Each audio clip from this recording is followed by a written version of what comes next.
Saludos y bienvenidos a su programa Debate en Derecho, programa de análisis jurídico de la Facultad de Derecho de la Universidad Interamericana de Puerto Rico. Mi nombre es Julio Fontanes Maldonado y como siempre me acompaña la doctora Yanira Reyes y el doctor Carlos Ramos González. El día de hoy comenzamos nuestra segunda edición de este programa que coincide con el inicio del nuevo semestre académico 25-26. Y vamos a discutir temas importantísimos que han acontecido tanto en Puerto Rico como en el resto del planeta. En Puerto Rico vamos a hablar del incidente que hubo entre un periodista, la gobernadora y la procuradora de la mujer, que de alguna manera incide en el importante tema de acceso a la información, libertad de prensa, pero también de la protección y confidencialidad que ameritan los casos donde hay una alegación de violencia doméstica. Vamos a estar discutiendo todos los aspectos legales que inciden en esa importante y sensitiva controversia. También tenemos que hablar, porque es obligado, los hechos acontecidos en el pueblo de Aybonito, donde una jovencita resultó asesinada y se imputa, y obviamente siempre haciendo la advertencia de que se presume inocente a quienes se le imputa originalmente esa conducta, a otra jovencita de 16 años, compañera de estudios, y a la mamá de esta última. Creo que es importante, y el panel va a discutir sobre la ley de menores, porque es importante distinguir entre un adulto y un menor cuando se procesa a alguien penalmente y sobre todo entender en qué conceptos, ya sean biológicos, científicos o legales, están claros esa separación de procesos entre menores y adultos. También vamos a hablar sobre la preocupación que comparte el panel sobre la cobertura prejuiciada y excesiva que ha tenido este caso y que afecta no meramente los derechos a un juicio justo e imparcial de las personas imputadas, sino también inclusive a posibles personas que sientan algún tipo de efecto inhibitorio en querer testificar para esclarecer los hechos, pues porque la vista se va a televisar y por la cobertura en demasía que ha tenido este caso.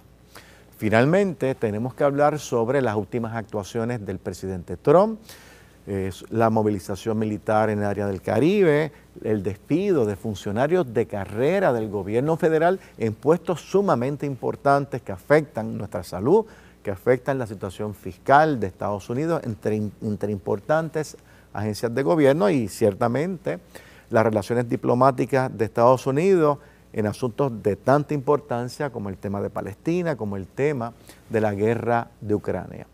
Así como pueden ver, tenemos una agenda cargada. Espero que el tiempo nos permita discutir estos temas como siempre queremos hacerlo, hablando claro y diciendo siempre la verdad. Continuamos. Regresamos al programa Debate en Derecho en esta su segunda edición, comenzando con el año académico 25-26. Como habíamos anticipado en la introducción, tenemos tres temas interesantísimos para discutir durante esta tarde. Vamos a comenzar contigo, Yanira.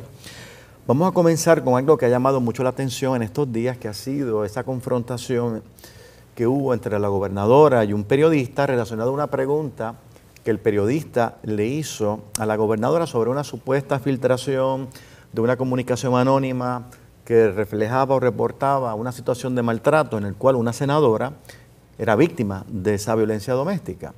Posteriormente, la Procuradora de las Mujeres interviene en este asunto también pidiéndole cuenta o exigiéndole unas disculpas al periodista por insinuar en sus preguntas de que fue esa oficina la que filtró dicho documento, que por su naturaleza es muy confidencial, muy sensitivo. Bueno, esta dinámica, periodista, gobernadora, procuradora, ¿qué te preocupa? ¿Te llama la atención algo que quieres compartir con nosotros? Sí, claro que sí. Hay muchos asuntos legales que tienen que ver con esta controversia. En primer lugar, es importante señalar que la gobernadora, en el momento en que hace la conferencia de prensa y se niega a contestar unas preguntas en particular, parecía como que ella quería determinar cuál era la línea periodística, ¿verdad? Cuál era el asunto que era noticia en ese momento y qué cosas ella debía contestar o no. Además del asunto de cómo ella reacciona de forma violenta, ¿verdad?, ante la insistencia que es parte de su trabajo del periodista, es importante que el público que nos ve y que nos escucha comprenda que la libertad de prensa es un derecho constitucional de mayor rango, es un derecho fundamental, está asociado al derecho a la libertad de expresión y es un derecho que debemos abrazar y proteger de manera consistente. ¿Por qué? Porque es la manera en que toda la ciudadanía puede tener la información necesaria para tomar decisiones en el país. La jurisprudencia de Puerto Rico y de Estados Unidos han reconocido en innumerables ocasiones que la prensa debe ser protegida y que esta libertad de prensa incluye no solamente la posibilidad de publicar y de hablar sobre temas en específico, sino también de escoger la línea editorial. Por lo tanto, no le corresponde a la gobernadora determinar cuáles preguntas puede hacer un periodista y cuáles no. Otro asunto que es importante es la respuesta de la Procuradora de las Mujeres. La Procuradora de las Mujeres, como ustedes recordarán, al día siguiente de este incidente que hubo entre la gobernadora y el periodista de Noticel, envía una carta pública al periodista exigiendo dos cosas. Una, que de manera como una declaración jurada le presentara cuáles eran las evidencias que él tenía para insinuar que la filtración había venido de la oficina de la Procuradora de las Mujeres y en segundo lugar que en la alternativa pidiera disculpas públicas. En primer lugar, la Procuradora de las Mujeres no tiene ninguna autoridad en ley a intervenir con la manera en que la prensa maneja sus preguntas y maneja los temas. Tampoco puede intervenir solicitando fuentes. Las fuentes periodísticas también son protegidas por nuestro ordenamiento constitucional y menos aún pedir disculpas por una situación que a todas luces tiene que ver con la libertad de prensa.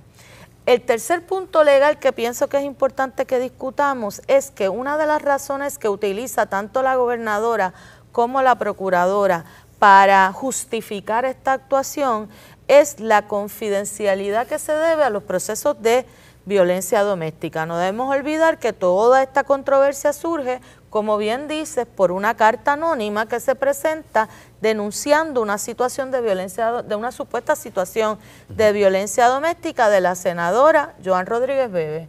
Pero es ella misma la que después, días después, solicita públicamente a la oficina de la Procuradora que divulgue cómo se filtró esa carta. El derecho que tiene la víctima a que... Y debo añadir algo a la complejidad de este tema. La senadora está pidiendo que se divulgue la identidad de la persona que presentó la comunicación. Exactamente, pues esto es bien importante. Sí. La confidencialidad de los procesos de violencia doméstica no son para proteger a los agresores, no son para proteger a la procuradora, son para proteger a las víctimas. Y aquí la supuesta víctima está solicitando públicamente que se divulgue cómo se filtró. ¿Por qué? Porque cuando se filtra esta comunicación puede ser utilizada, como se trata de dos figuras públicas, puede ser utilizada para razones o motivaciones políticas.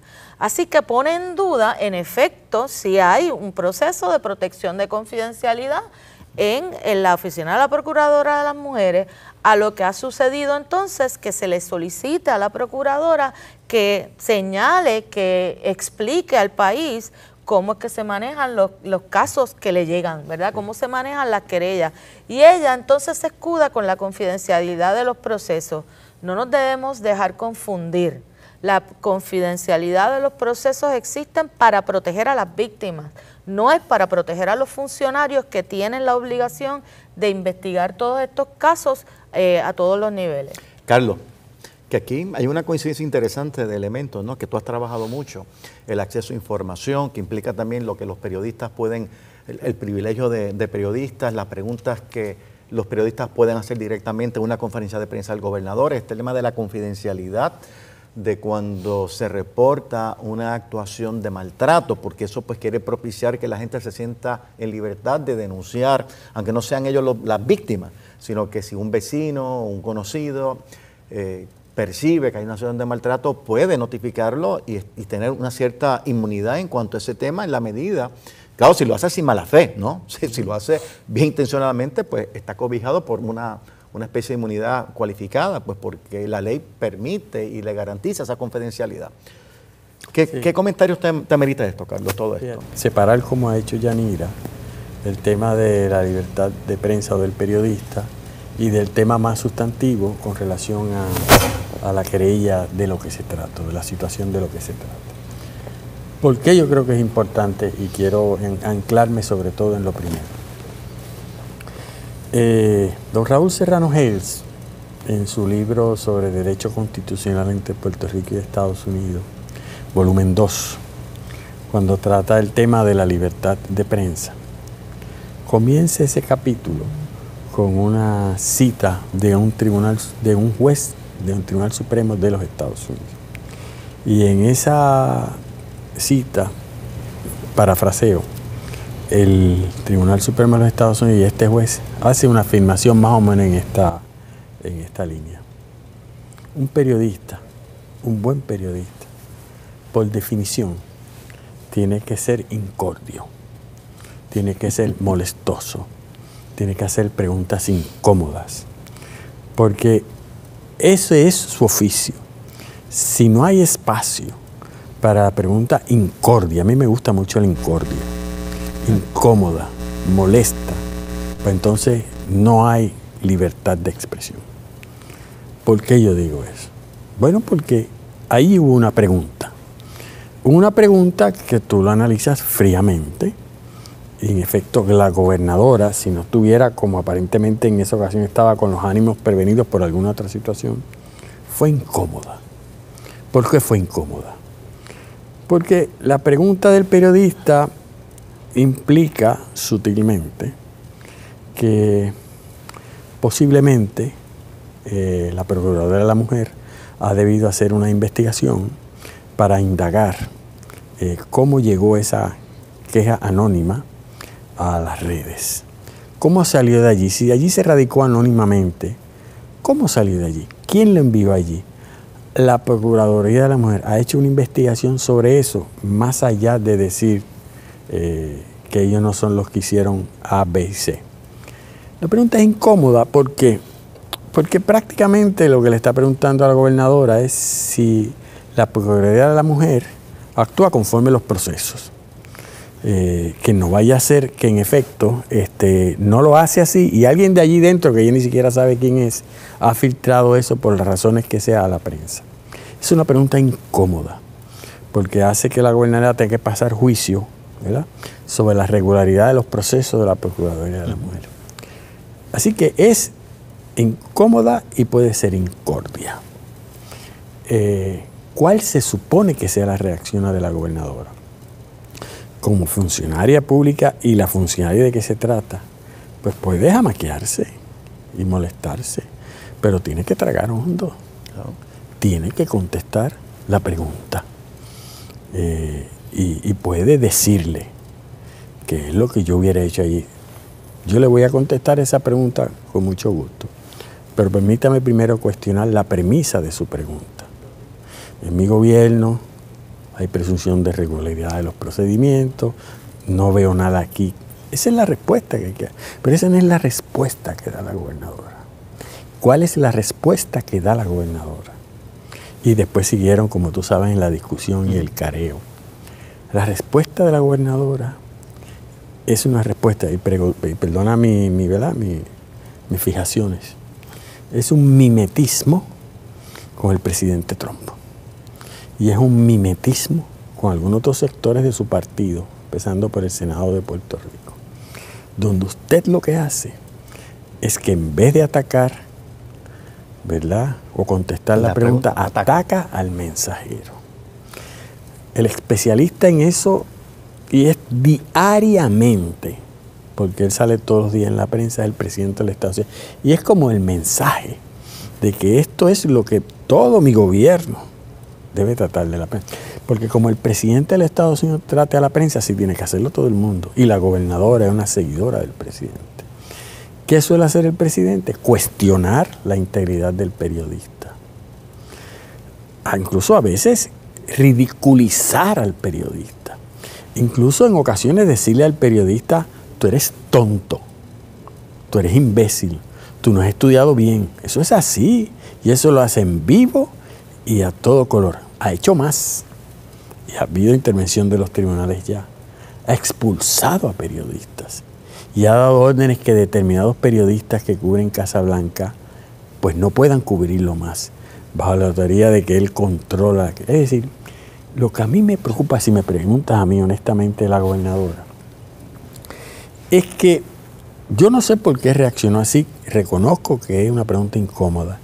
He dicho que los periodistas, por definición, tienen que hacer preguntas incómodas y eso lo tenemos que aceptar. Quien quiera que esté en el servicio público, quien quiera que esté en el interés privado, que a veces nos ha pasado, a mí me pasó como decano, puede pasar alguna circunstancia, te hacen una pregunta relacionada con la misma facultad de Derecho, de la INTE, de un profesor, incómoda, mucho menos, claro está, pero uno tiene que, la respuesta no puede ser atacar al periodista. Y lo que se dio en esa ocasión fue un ataque al periodista.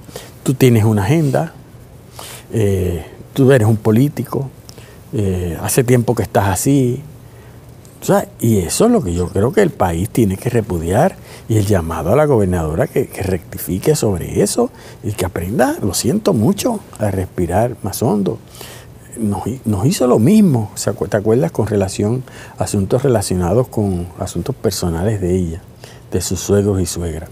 Entonces, ahí uno dice, es la misma situación, pero uno puede entender si existió atacada personalmente, que no sé por qué, porque es un asunto de interés público, y se le criticó, pero en esta ocasión, que no hay nada de eso ni asomado, es un puro mimetismo, a mi juicio, mimetismo trompiano, y lo tengo que decir así, porque las cosas hay que decirlas así. Así que yo creo que eso está mal, eso está mal. Y lo segundo, con relación a los sustantivos, lo que quiero comentar es lo siguiente. A mí me parece interesantísimo, voy a usar esa frase neutral, cómo lo que se inició como, pues son dos figuras. Uno, un comentarista público de televisión, el licenciado Mercader, y la otra, una senadora, Rodríguez Bebe, independientemente de las posturas que ella ha asumido, pero son figuras públicas. Cómo se inició en un alegado problema de violencia de género, y donde la noticia era ese problema de violencia de género, que en última instancia es un asunto de una pareja, no es para que, ¿verdad?, todo el país esté enterado, pero bueno, son figuras públicas, pero no era meramente un desacuerdo, era un ataque a la mujer. La denuncia era un ataque a la mujer. Entonces, ahora de momento, todo eso ha desaparecido y toda la discusión pública ahora es quién radicó la querella, si estuvo bien investigada, incluso la víctima está preocupada ahora. Ni siquiera ha aceptado que sea verdad, pero porque ella no ha aceptado, tampoco lo ha negado, pero no habla de eso, no. Y tiene su derecho a no hablar de eso como víctima, claro. Pero utiliza su figura pública, el ser persona pública, sabiendo que ese es todo su derecho a no hablar de eso y que todas en el país la vamos a defender. Ella no tiene por qué hablar de eso, pero se utiliza su figura pública para insistir en que algo raro tiene que pasar de por qué eso salió de allí donde se... Yo no sé, de momento el problema que más le preocupa a uno, que es que una persona más en Puerto Rico, en este caso una mujer en particular, haya sido víctima de violencia doméstica, de violencia de género. Bueno, pues eso es un problema que nos atañe a todos y a todas. Pero de momento ese es el problema secundario. Es como si, yo no entiendo, es como si entre gobierno, la víctima, y a todo esto, por supuesto, ni se menciona al agresor, al supuesto agresor, porque ha desaparecido toda la discusión pública. Toda la discusión pública es si pasó, si tenía que dedicarse el documento, de dónde salió y lo demás se ha desaparecido. A mí, eso es lo que a mí me tiene impactado, esas dos cosas. Bueno, pasemos a hablar de otro tema muy lamentable que aconteció en Puerto Rico hace unas semanas, que fue la muerte violenta de una joven, supuestamente a manos de otros jóvenes, particularmente otra jovencita, una compañera de estudio, en el cual participó la madre de esta última. Estas son las alegaciones que se hacen. Evidentemente, la primera preocupación que yo tengo es la violencia, ¿verdad?, intrínseca de ese incidente entre dos jóvenes, alegadamente, bueno, hay una víctima que es un hecho indisputado, ¿no? que murió como consecuencia de unas heridas punzantes. Así que a todos nos preocupa ese grado de violencia que se da entre personas de esa edad y que participe una persona mayor de edad. Claro, no sabemos las circunstancias, no sabemos las motivaciones, pero evidentemente hay una bandera que se levanta de preocupación que va increciendo cuando vemos otros incidentes muy violentos entre personas muy jóvenes, no meramente universitarios, sino en escuela superior, se está convirtiendo en una cosa muy, muy recurrente. Eso por un lado. Ahora vamos al otro tema que a mí también me causa mucha preocupación. Yo creo que ha sido la cobertura mediática de este incidente. Lo he visto muy prejuiciado, lo he visto con mucha desinformación al público. Yo creo que se ha tratado de incendiar los ánimos de las personas hacia todo aquel o aquella que de alguna manera tuvo alguna participación en esos hechos violentos. Y particularmente me preocupa también que se esté criticando, porque lo he escuchado en algunos medios, inclusive algunos abogados, criticando de que, bueno, aquí hay que pensar en que la ley de menores debe enmendarse nuevamente para volver a que no haya que ser tan selectivo en el delito por el cual tú puedes juzgar como adulto una persona mayor de 16 años como adulto, porque es importante que eso estemos claros. La ley de menores permite que toda persona que tenga menos de 18 años sea juzgado como menor. Eso implica que tiene que ir primero al Tribunal de Menores. Claro, hubo una enmienda a la Ley 88 en la década del 90 que permite que menores de 16 años, 16 hasta 18 años, que estén acusados de una modalidad específica de asesinato en primer grado, que lo que era antes premeditación y deliberación, ahora es básicamente con conocimiento o a propósito, puedan ser juzgados como adultos. Es decir, el Estado, el que investigó este caso, tiene que probar de que la joven que alegadamente asesinó a la otra joven, lo hizo a propósito y con conocimiento. Es decir, que no lo hizo como consecuencia de una súbita pendencia, de una perturbación mental que lo convertiría en asesinato atenuado, o en una modalidad más genérica de segundo grado. Claro, eso veremos, y esa joven va al tribunal de adultos inicialmente, pero se ha advertido de que si el tribunal determina que sí incurrió en una conducta delictiva, pero no asesinato en primer grado de esa modalidad, revierte su autoridad al tribunal de menores para que sea juzgada como menor. Claro, y ese tribunal podría renunciar. Pero a mí me preocupa mucho de que se ha criticado esa posibilidad. Es decir, como que por qué darle esa oportunidad. Se ha criticado también el por qué hay que tener tanto cuidado con proteger la identidad de esa menor, que ya todo el mundo sabe su rostro, su nombre. Sigue siendo una menor de edad, y hasta que el tribunal no encuentre causa probable para acusar, existe la posibilidad de que este asunto revierta al tribunal de menores.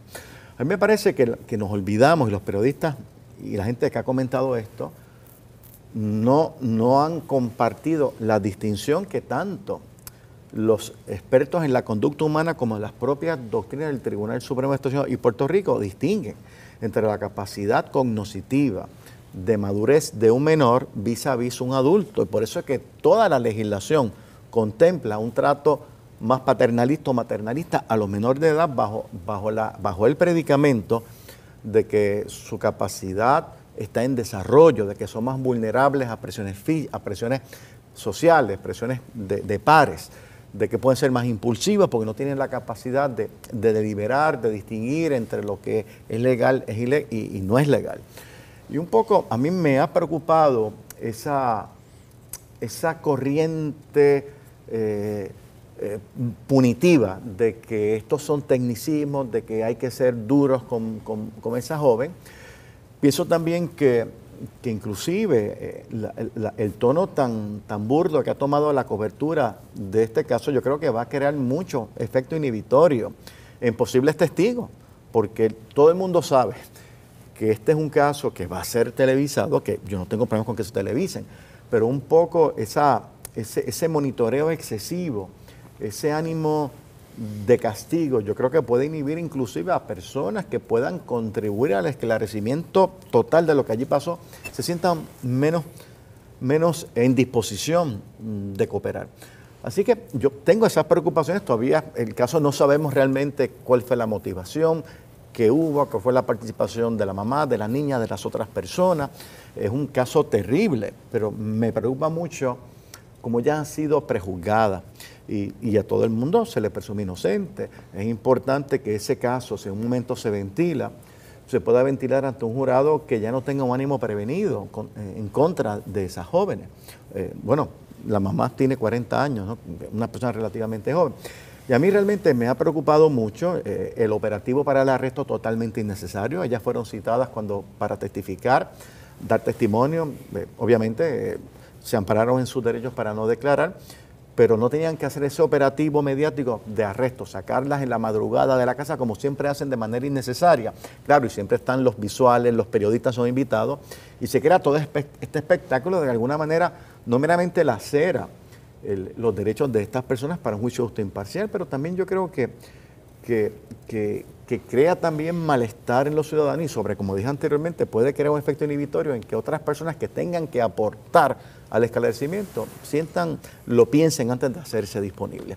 No sé, ¿ustedes qué aspecto de esto quieren destacar o algo que les haya preocupado de lo que ha acontecido en este caso? Sí, estoy de acuerdo con casi todo lo que acabas de decir. A mí también me preocupa la forma en que los medios están cubriendo este tipo de noticias y cómo esto incide en que la gente piense que no, porque tenemos desconfianza en el sistema de justicia, que no van a poder ser procesadas las personas y que no vamos a poder llegar a tener justicia. Y entonces cuando se está hablando de este discurso de que queremos justicia, en realidad lo que los medios están promoviendo es que la justicia signifique un castigo fuerte, unas sentencias largas, que las personas no tengan protección y todos los derechos, como si eso fuera una debilidad del sistema, ¿verdad? El que se le dé derecho a las personas acusadas sea una debilidad de los sistemas. Y es todo lo contrario, ¿verdad? Sabemos que el proceso penal necesita de todas estas protecciones precisamente para garantizar que se llegue de la mejor forma a la búsqueda de verdad y que se protejan los derechos de las personas acusadas. Pero no solo eso, sino que en la medida en que los medios de comunicación están exhortando este discurso de que no confiamos en que las personas van a ser procesadas y no vamos a poder llegar a justicia, eso genera una sed de venganza en las personas. Y fíjate cómo después, justo un día, 2 días después, corrían en las redes mensajes de personas diciendo que las iban a buscar, que las iban a justiciar, que iban a tomar la justicia en sus manos, y esto nos recuerda lo que pasó recientemente con el famoso caso de Don Miguel, ¿verdad? Que pasó exactamente lo mismo, en el que este señor toma la justicia en sus manos y asesina, mata al hombre que agredió físicamente a su hija, y cómo la gente aplaudió eso. Yo vi claramente a los medios de comunicación iban donde las personas a preguntarle directamente, ¿tú harías lo mismo? Buscando que la gente diga, en efecto, yo mataría por mi hija. Y eso es bien peligroso. Es bien peligroso que sigamos incitando ese tipo de mensajes de venganza que están parados en una supuesta desconfianza con el sistema y que también iguala el asunto de la justicia con el castigo. Y eso es bien preocupante. Carlos. Sí, bueno, a mí me preocupa y estoy espantado también con las circunstancias del caso por lo que ustedes han mencionado. Yo creo, primero, y quizás voy a diferir con Julio sobre eso, que esta vista no debe ser televisada.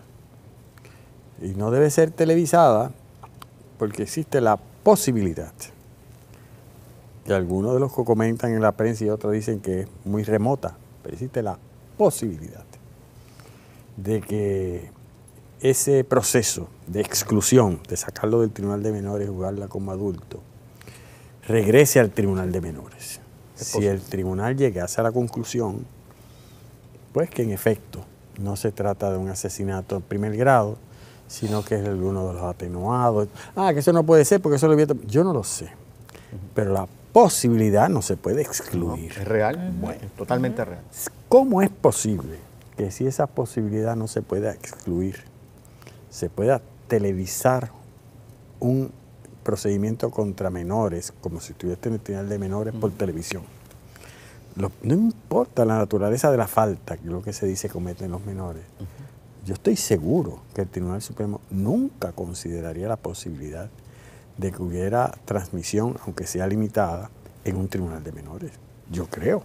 No, totalmente de ¿Tú acuerdo. estás de acuerdo conmigo? Sí, sí. Si eso es así... La única vez que se permitió fue porque el abogado lo solicitó.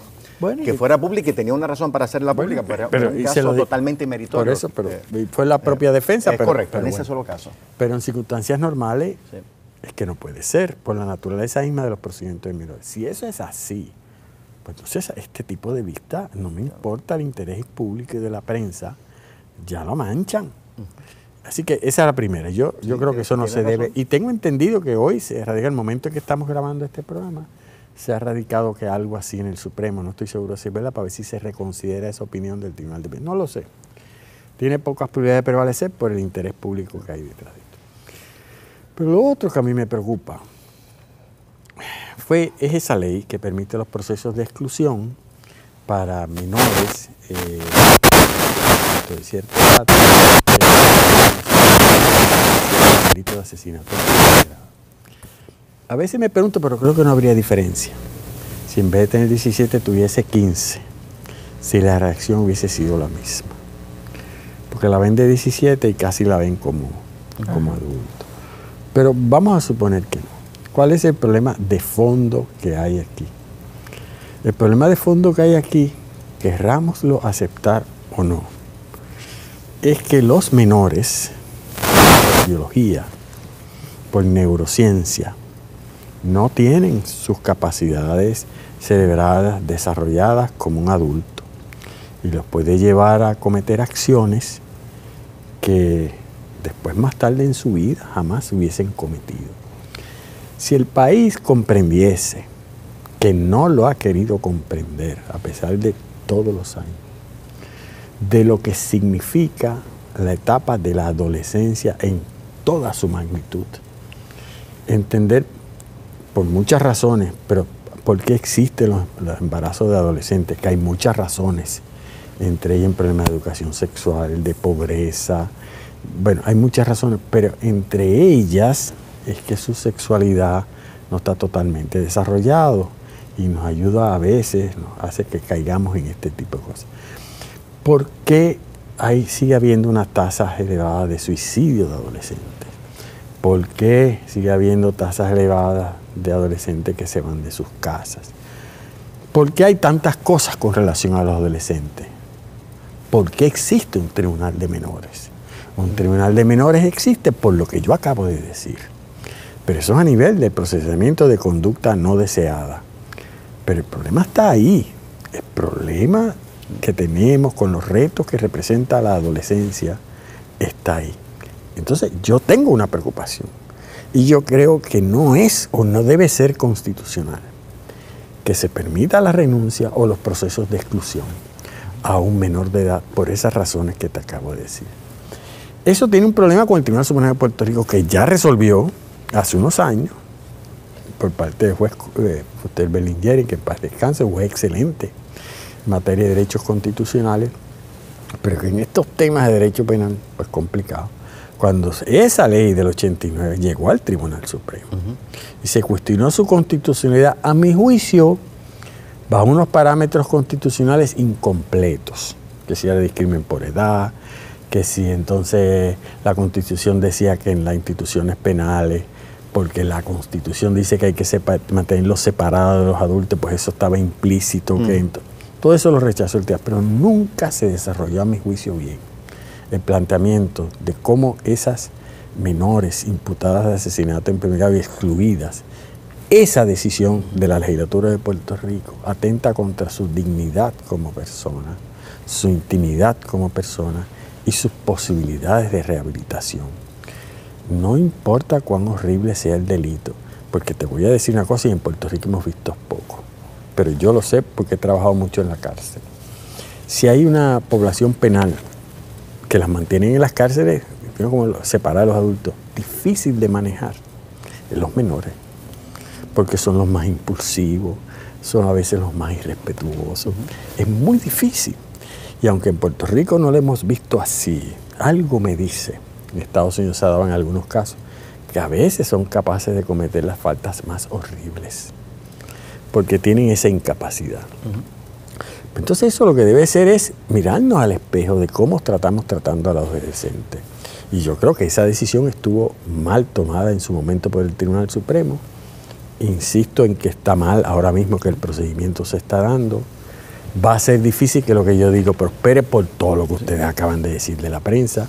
No sabemos todo lo que hay detrás de todo esto.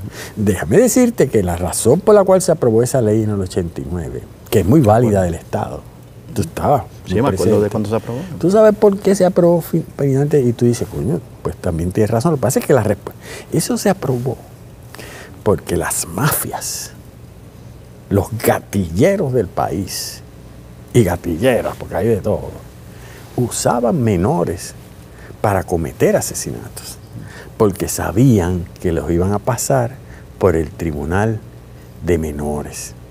Y los convencían a él o a su padre o a su madre. De momento iban a tener un trato distinto. Y el país se dio cuenta de eso y el legislador dijo, pues eso se acabó. Pues entonces se acabó. Pues se acabó con el enfoque punitivo porque nunca se planteó. ¿Y cómo es posible que un gatillero pueda encontrar en un menor esto?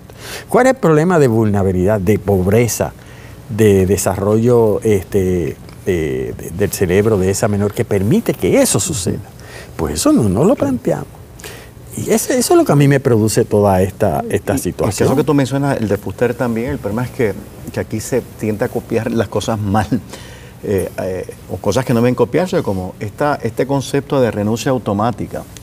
Es muy común en muchos estados en Estados Unidos, es decir, siempre existe esa posibilidad entre cierta edad a ese tipo de delitos. Así que no fue una cosa innovadora en Puerto Rico, fue un poco adoptado, a mi juicio, para mal, ¿verdad? Y recuerden que hubo un caso que fue un detonante, un caso pues, que murió una persona muy bien posicionada en la sociedad, asesinada por un joven de 16 años y medio, y eso también fue un poco el detonante en aquel momento.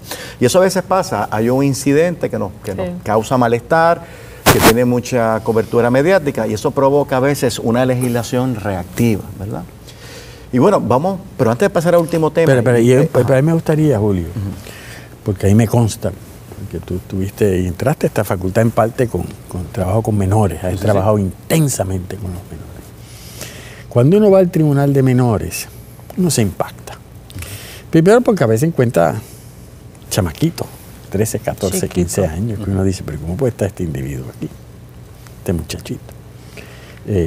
Segundo porque también ve allí las faltas más horribles. Es correcto. Y lo difícil que es asumir la defensa de unos menores, porque a veces es difícil la comunicación. Y las veces que tú te has tenido que plantear, y yo las veces que fui que me lo planteé, pero si es que aquí quien tiene que estar acusado como adulto son los padres.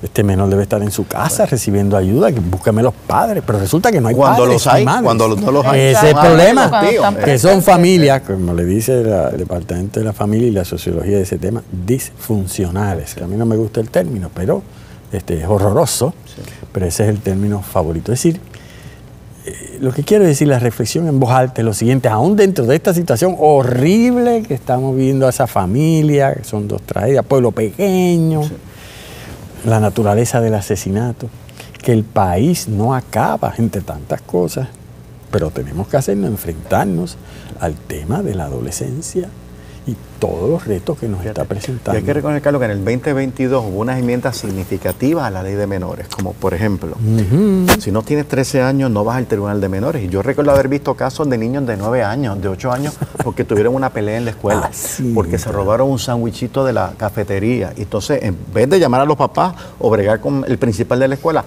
vamos a llevarlos al tribunal. Ellos no tenían ni idea de lo que estaba ya aconteciendo. Hay que reconocer que en el 22 hubo una legislación que limitó también los casos en que se podía renunciar.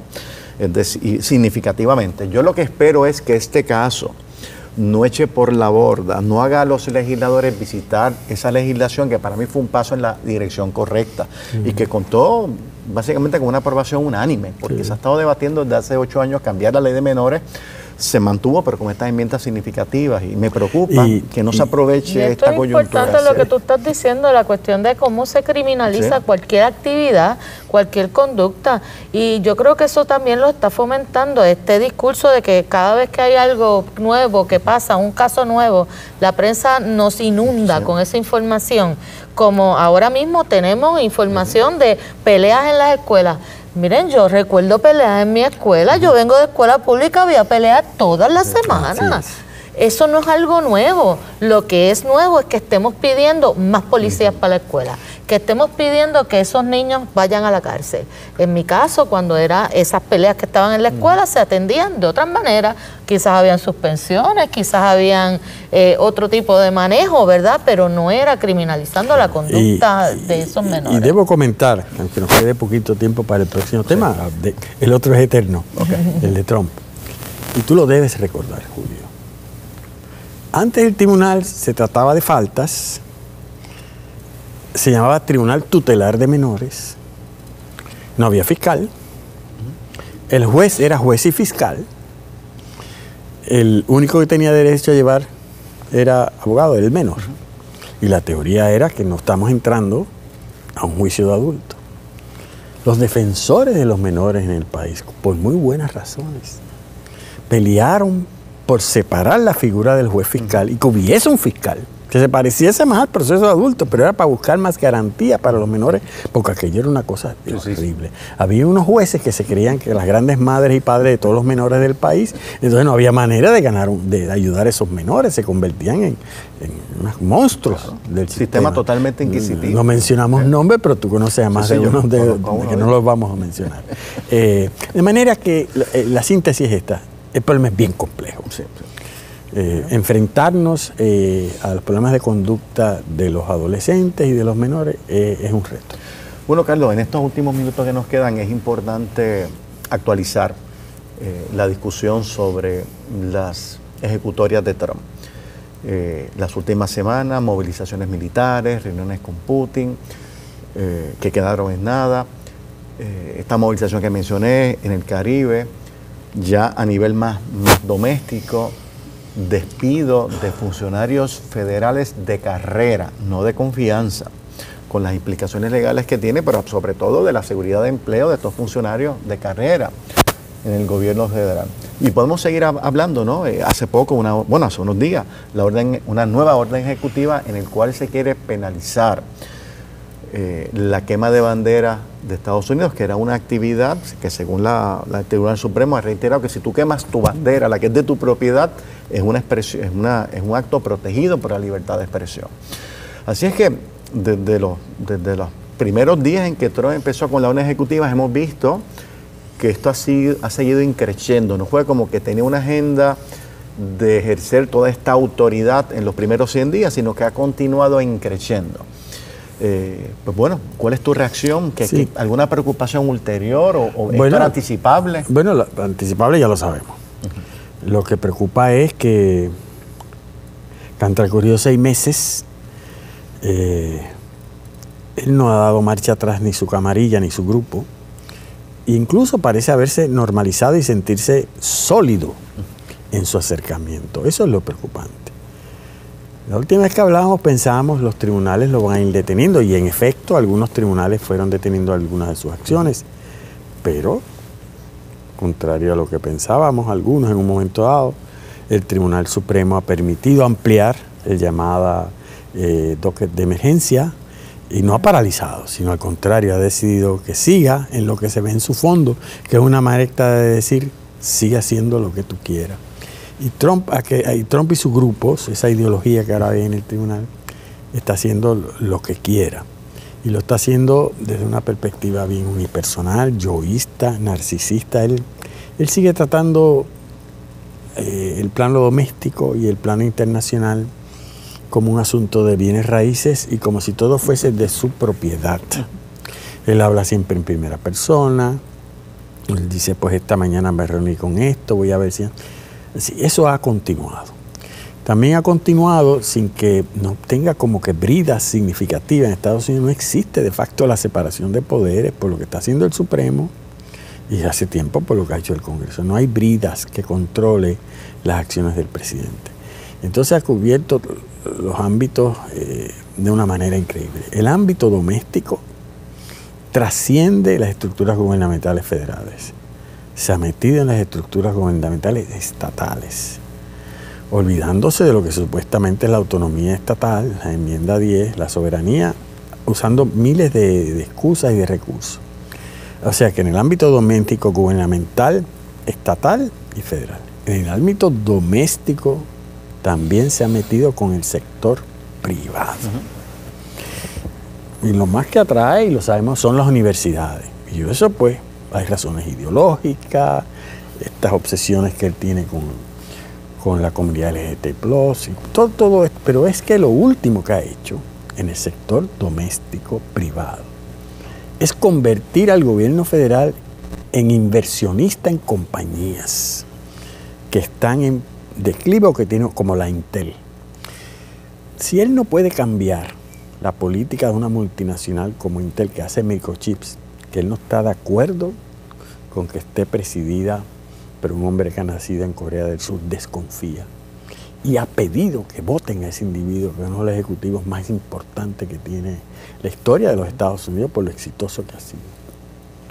Pues ha dicho lo siguiente, y esa es la transacción de esta semana. Yo he empezado a dar una nueva política que se sabe por los economistas que han estudiado esto, que es lo que practica el gobierno de la China, lo que se llama el capitalismo de Estado.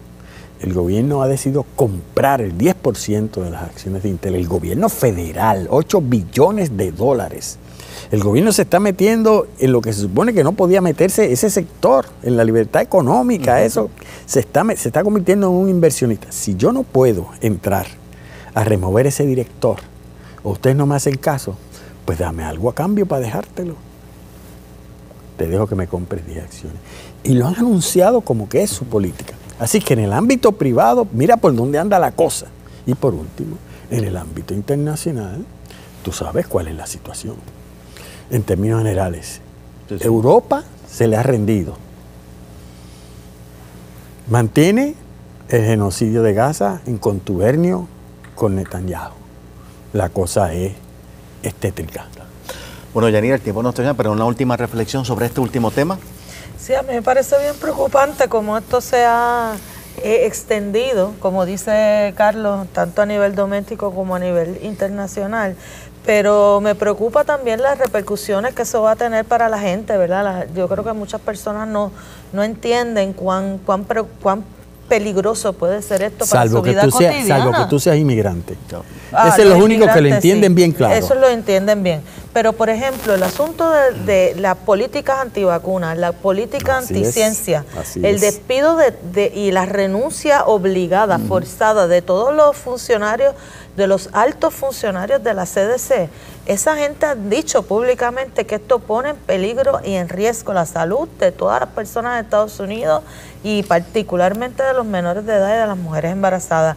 A mí me parece que es bien peligroso y que la gente tiene que poner ojo a visor con todo esto que está pasando y que no vaya a ser, como dijo Carlos anteriormente, que estas políticas se repitan aquí en el plano local. Bueno, pues gracias Yanira, gracias Carlos, gracias a ustedes por habernos accedido durante esta tarde. Vamos a ver qué nos depara el destino la semana que viene porque hay muchas cosas preocupantes aconteciendo en todo el planeta. Así que nos vemos la próxima semana en Debate en Derecho y como siempre, siempre diciendo la verdad y hablando claro.